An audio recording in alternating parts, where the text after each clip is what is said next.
Assalamualaikum warahmatullahi wabarakatuh.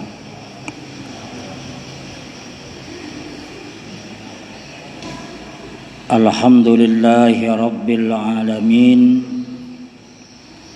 Wabihi nasta'inu ala umuri dunya waddin.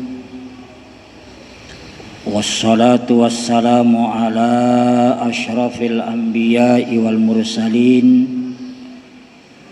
Nabiyyina Muhammadin wa ala alihi wa ashabihi ajma'in, amma ba'du. Bapak-bapak dan ibu-ibu yang sama-sama ulun hormati, mudah-mudahan sama-sama dimuliakan oleh Allah Subhanahu wa ta'ala.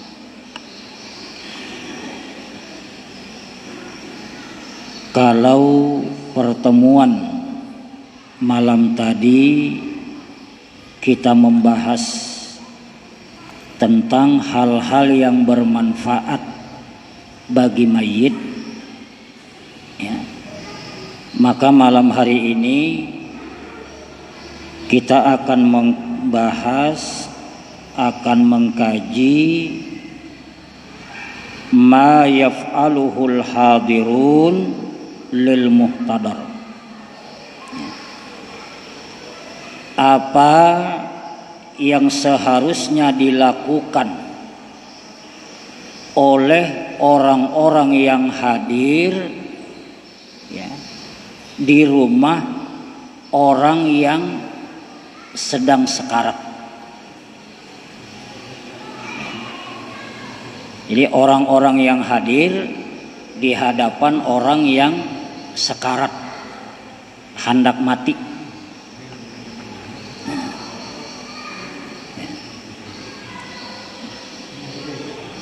Di antara perbuatan yang disyariatkan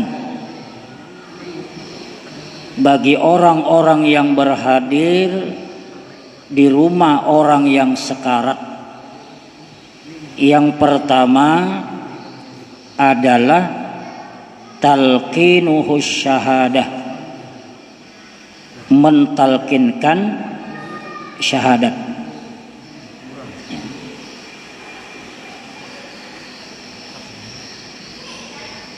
Artinya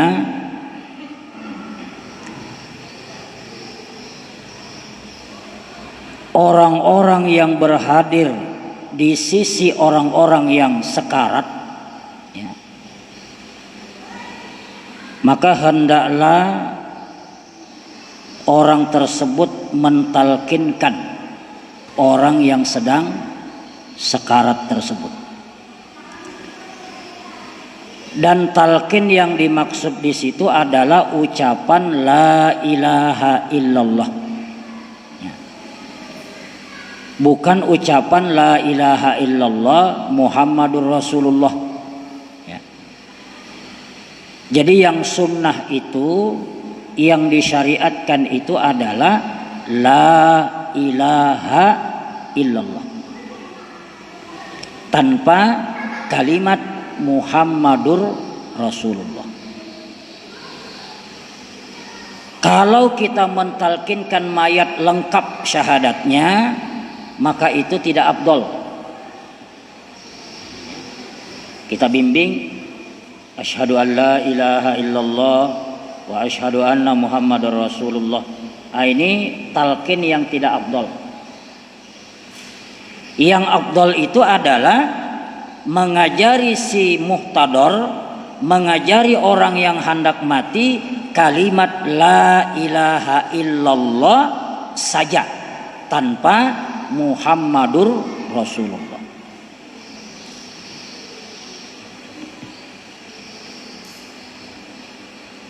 Dalilnya adalah fa'an Abi Sa'id Al-Khudri radhiyallahu anhu qala qala Rasulullah sallallahu alaihi wa alihi wasallam lakinu mautakum la ilaha illallah. Diriwayatkan dari Abu Sa'id Al-Khudri, dia berkata Rasulullah sallallahu alaihi wasallam bersabda, "Laqinu," bahasa kita itu talkinkan atau ajarkan kalimat la ilaha illallah kepada orang yang mau mati di antara kalian. Jadi mautakum itu artinya orang yang mau mati, bukan orang yang mati. Orang yang hendak mati. Ya. Ajarkan kalimat la ilaha illallah kepada orang yang mau mati. Nah.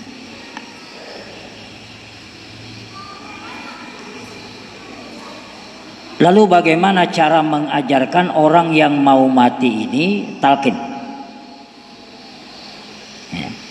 Jadi caranya itu dibimbing dengan lembut, dengan bahasa yang pelan-pelan, ya, kata per kata. Ibu umpati ulun lah. Atau kalau sudah kita melihat ibu kita dalam kondisi sakaratul maut. Itu macam-macam respon, Bu. Ya. Kadang-kadang ada yang mengangkat tangannya, nah ini. Dia tidak menjawab pertanyaan kita, tapi direspon dengan mengangkat tangan. Artinya orang ini setuju tuh diajari. Diajarkan perlahan. Ya, Ibu umpati ulun. La ilaha illallah. Kalau ada getaran-getaran di bibir, ya, nah berarti orang yang sekarat ini mengumpati. Ya. Kalau tidak ada, bisa jadi dia mengikuti dengan hati. Setelah kita ajarkan itu, sudah, jangan lagi dipaksa, biarkan aja sampai orang tersebut mengucapkan kata-kata yang lain. Kalau misalnya orang yang hendak mati tadi setelah mengucapkan kalimat la ilaha illallah itu tidak lama kemudian mengucapkan kata-kata yang lain, berarti kita harus kembali membimbingnya mengucapkan kalimat la ilaha illallah. Kenapa? Karena kata Nabi, man kana akhiru kalamihi la ilaha illallah dakhalal jannah. Barang siapa yang akhir hidupnya mengucapkan kalimat la ilaha illallah pasti masuk surga. Pasti masuk surga. Nah, penafsiran para ulama terkait dengan sabda Nabi tadi pasti masuk surga itu ada dua. Pertama, mereka mengatakan bahwa sebesar apapun dosa si mayit ini, kalau di akhir hidupnya dia mengucapkan kalimat la ilaha illallah, maka kalimat la ilaha illallah itu akan melebur dosa-dosa besar yang ada pada mayit tersebut. Artinya dengan kalimat itu dia langsung dimasukkan ke dalam surga. Ya. Saking dahsyatnya kalimat la ilaha illallah. Pendapat yang pertama. Pendapat yang kedua mengatakan bahwa orang yang akhir hidupnya mengucapkan kalimat la ilaha illallah itu, andai pun dimasukkan ke dalam neraka, maka masuknya di neraka itu tidak kekal, karena dia sudah dijamin masuk surga. Jadi neraka itu sekedar transit untuk mensucikan diri Kemudian setelah itu dimasukkan ke nahrul hayat, baru kemudian dimasukkan ke dalam surga.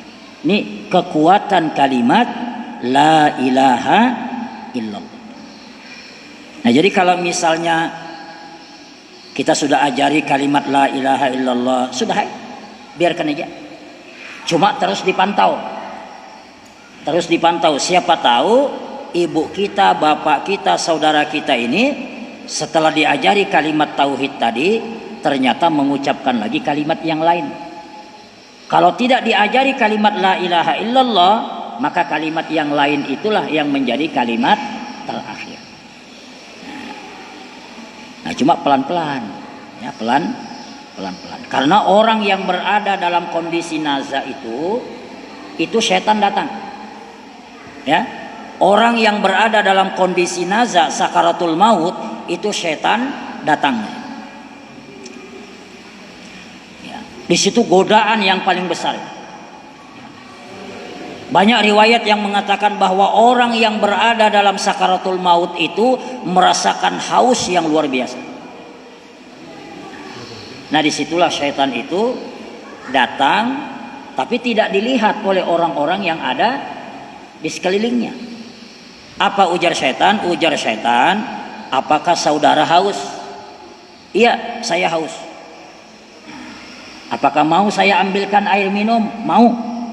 Nah, kalau ingin saya ambilkan air minum, ucapkan dulu, saya adalah Tuhanmu. Jadi syaitan mengatakan seperti itu, ucapkan bahwa saya adalah Tuhanmu. Setelah itu baru saya ambilkan air minum. Itu dalam kondisi naza, penuh tekanan, luar biasa dahsyat. Kadang-kadang orang sudah habis kesadaran. Saking hausnya, iya, engkau adalah Tuhanku. Selesai, mati. Selesai begitu selesai mengucapkan itu, dia mati. Matilah dalam kekafiran. Jadi kalau orang sudah dalam keadaan naza itu dampingi.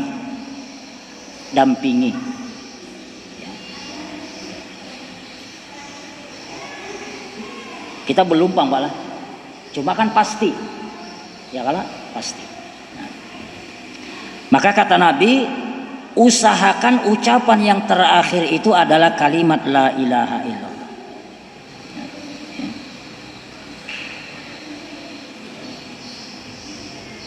Jadi tidak ada lagi syariat-syariat lain selain mengajari si mayit baca talqin, baca la ilaha illallah.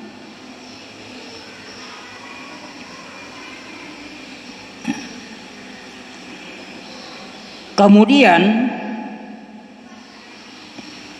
apabila kita berhadir di hadapan orang yang sakit, sakitnya ini sudah apa ujaran bahasa kita ini sudah kada tapi sadar lagi gitu lah. Maka yang harus dilakukan oleh orang yang hadir itu segera menghadapkan orang yang mati ini ke arah kiblat. Kalau posisinya tidak menghadap kiblat. Misalnya kita sudah merasa, oh ini sudah parah nih, sakaratul maut, ini parah sudah. Maka lakasi hadapkan ke kiblat. Dan cara menghadapkan ke kiblat ini ada dua. Ya, berdasarkan syariat ada dua. Pertama, taujihuhu ilal kiblah, ya, dengan sifat ayyustalqa ala dhahrihi wa qadamahu ilal kiblah wa yurfa ra'suhu qalilan liyasira ilal kiblah. Ini cara menghadapkan mayit ke kiblat. Yang pertama adalah hendaklah mayit itu ditelentangkan di atas punggungnya sementara kedua kakinya menghadap kiblat. Ya, seperti Pak Waluyo nih. Nah, cuma baring. Ya. Jadi dua kakinya menghadap kiblat. Kemudian wa yurfa ra'suhu qalilan, diangkat kepalanya sedikit. Jadi dibantali kepalanya supaya mukanya itu sedikit menghadap ke kiblat. Ini boleh kalau sudah hendak nazah, kalau sudah hendak sakaratul maut, hendak mati, itulah kasih menghadapkan ke kiblat. Ya, kasih. Kalau di atas kasur, putar kasurnya. Ini cara pertama. Cara yang kedua, ayat taji'a ala jambihil aiman mustaqbilan biwajhihil qiblah. Yang kedua ini dibaringkan di atas tulang rusuk yang kanan dengan wajah menghadap kiblat. Berarti posisinya persis seperti kita mau tidur. Kan disunnahkan bagi orang yang mau tidur, ya, itu menjadikan tulang rusuk yang sebelah kanan sebagai bagian yang ditindih. Itu kalau hendak guring bu, sunnahnya itu menghadap ke kiblat dulu dengan posisi tulang rusuk ditindih. Guring itu sunnah. Ya. Nah, jadi cara yang kedua seperti itu. Jadi mayit itu berarti kan kada terlentang nih, ya, kada terlentang. Kepala di situ, kaki di sini, menghadapnya ke sana. Kemudian tangan kanannya itu dijadikan sebagai bantal. Kira-kira paham aja udah, ya, jadikan sebagai bantal. Cuma supaya nahap itu kalau ini cara yang kedua, cara yang kedua. Nah, dibantal seperti ini. Cara yang pertama seperti ini, bantal. Ini tangan tidak perlu mau kain boleh, mau kain boleh. Tangan kainnya.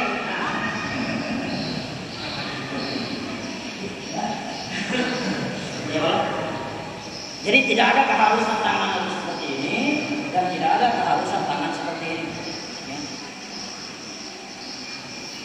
Jadi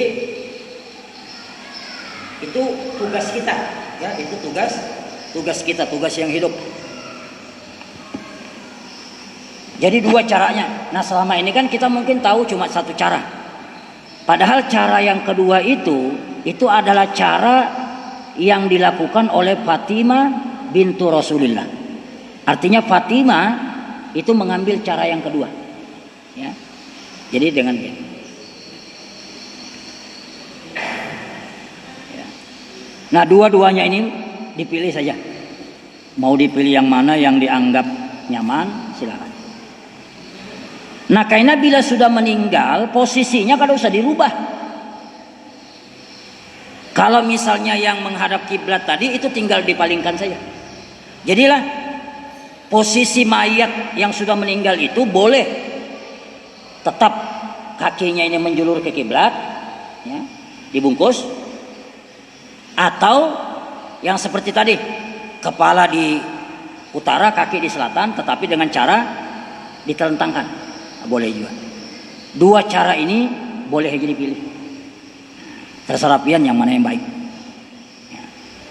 Memandikan pun posisinya ya kayak itu. Karena orang beriman ini hidup matinya itu menghadap kiblat. Ya. Hidup matinya menghadap kiblat. Nah jadi dua cara tadi kan menghadap kiblat tuh.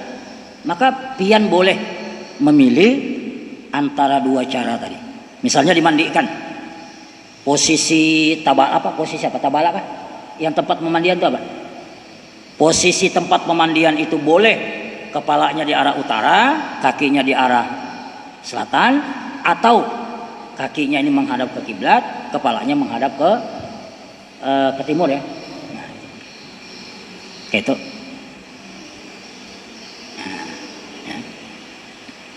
Nah itu yang seharusnya dilakukan bagi orang yang menghadapi orang yang sedang sakaratul maut. Kemudian setelah ruhnya keluar, ruh itu keluar pula dari kaki kan, dari kakinya keluar, dari jari-jari, nah kaki. Makanya kadang kita melihat tertarik ke atas dari bawah sampai ke sini kita. Sampai ke atas, ubun-ubun keluar lewat ubun-ubun, ya, keluarnya lewat ubun-ubun. Jadi ma yaf'aluhul hadiruna idza mata wa aslama ruh. Apa yang seharusnya dilakukan oleh orang-orang yang hadir apabila mayat itu sudah mati, ruhnya sudah keluar. Pertama-tama yang harus dilakukan adalah menutup matanya. Nah, jadi matanya, lihati matanya. Oh, mati nih. Ketika kita menutup mata itu tidak ada juga ajarannya bacaan-bacaan tertentu. Ya tutup aja. Ya. Apa rahasianya? Orang yang mati itu disuruh tutup matanya. Kata Nabi Shallallahu Alaihi Wasallam, Innar ruha idza qubida tabi'ahul basar. Ruh itu apabila dicabut keluar lewat ubun-ubun, maka mata itu Pak mengikut kemana ruh itu terbang. Jadi mata kita ini kalau dia terbuka, dia itu melihat kemana ruh itu. Maka tugas kita menutup matanya. Nah, itu hikmah yang pertama. Hikmah yang kedua, agar orang yang hadir kada takutan. Mau bubuncalak mata ya Pak? Nah, takutan. Jadi ruh itu dilihat oleh mata Pak ya? Nah, diikuti Pak kemana? Itu yang pertama yang seharusnya dilakukan. Kemudian ada lagi hal-hal lain yang dibahas di kalangan ahli fikih. Ayyashudda tahta lihyaihi isabatan arida turabbit min fawqi ra'sihi kaila yastarhi lihyahul asfal fayantafifuhu wa yaybisu fala yantabik. Perbuatan kedua yang harus dilakukan adalah mengikat kepala. Jadi dari bawah nih Pak ya, diikat pakai kain ke atas. Supaya apa? Supaya mulut si mayat ini kada tanganga. Nah, itu. Masalahnya mayat ini kalau misalnya dibiarkan beberapa saat tidak ditutup, nanti kalau kita berusaha untuk menutup, dia terbuka lagi, Pak. Ya. Jadi ditutup, tidak lama terbuka. Makanya selama masih nyaman diatur, ikat. Diikat dari sini sampai ke sini. Jadi dia mata terpejam, muntung, terkatup, harus dilihat. Mata bebuncilak misalnya, muntung terbuka kayak bagian. Ngeri Allah. Ya. Walaupun mayat itu kadang menghantam, cuma ngeri. Ya Allah. Kita tendang mayat itu diam aja nya. Cuma kalau sudah kayak ini, takutan juga kita. Ya.